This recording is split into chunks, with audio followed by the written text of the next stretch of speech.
Computers got smaller for 50 years, decade after decade, smaller, lighter, faster. But here's the question almost nobody was asking during that whole run. What shape were they converging towards? Because the trajectory of computing wasn't random, it was following something. And that something turns out to be human biology. The brain doesn't process information in a flat grid, it processes information in space. Place cells, grid cells, the hippocampus. These are the structures of the brain used to map and navigate physical environments. And neuroscientists have known this for decades, that they activate not just for physical spaces, but for conceptual spaces too. The brain literally uses spatial structures to organize memory, reasoning, and learning. When you remember where you were when something important happened, that's your brain anchoring information to a spatial coordinate. When you mentally walk through a presentation before giving it, you're using spatial memory to rehearse content. When you remember a book by where a certain passage appeared on the page, top right, near the end of a chapter, that's spatial too. The brain is essentially at its core a spatial computer, much more advanced than any spatial computer we have today. It's always been one. We just spent the last 50 years handing it a flat rectangle and asking it to adapt. Flat screens were an engineering solution to an early constraint. Monitors were achievable. Projecting information into three-dimensional space in a useful, interactive way was not. Not at the scale or cost required to build mass-market products. So we flattened everything. We took three-dimensional information, data, documents, spaces, relationships, and compressed it into 2 dimensions. Then we trained billions of people to navigate that compressed world as if it were natural. But it wasn't natural. It was learned. Kids who grew up without smartphones have to be taught to swipe. Older adults who came to technology later often describe using interfaces as fundamentally unintuitive.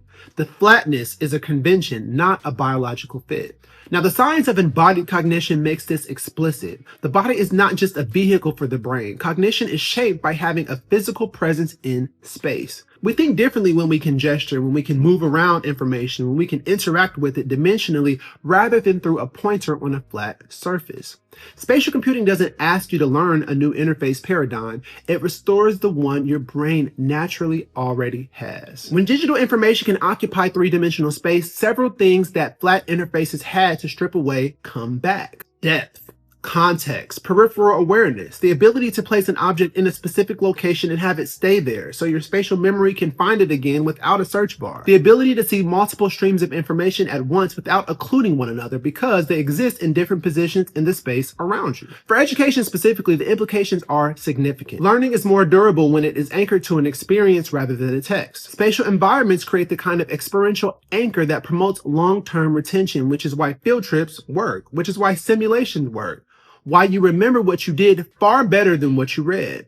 Now, this isn't a hypothesis. It's consistent with decades of cognitive science research on memory, embodied learning, and spatial recognition. Spatial computing isn't arriving into a scientific vacuum. It's arriving into a framework that was waiting for it. The interface isn't your brain anymore. That's the shift. And once you see it that way, as a biological alignment rather than a technological upgrade, the adoption curve starts to make a lot more sense.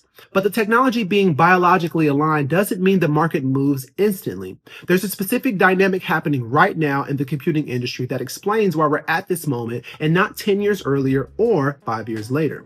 If you want to dive deeper into what we just covered, this video is brought to you by the first edition of Spatial Computing. We wrote this book to break down this complex emerging field clearly to help you stay ahead of the curve on this new frontier of life-changing technology. Bring your work, your passions, and your business into the future. This book serves as the perfect reference guide to help explain these concepts to your own clients, colleagues, or students.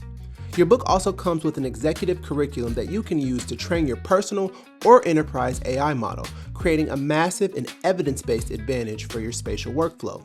Both physical and digital copies are available right now at spatialapex.co.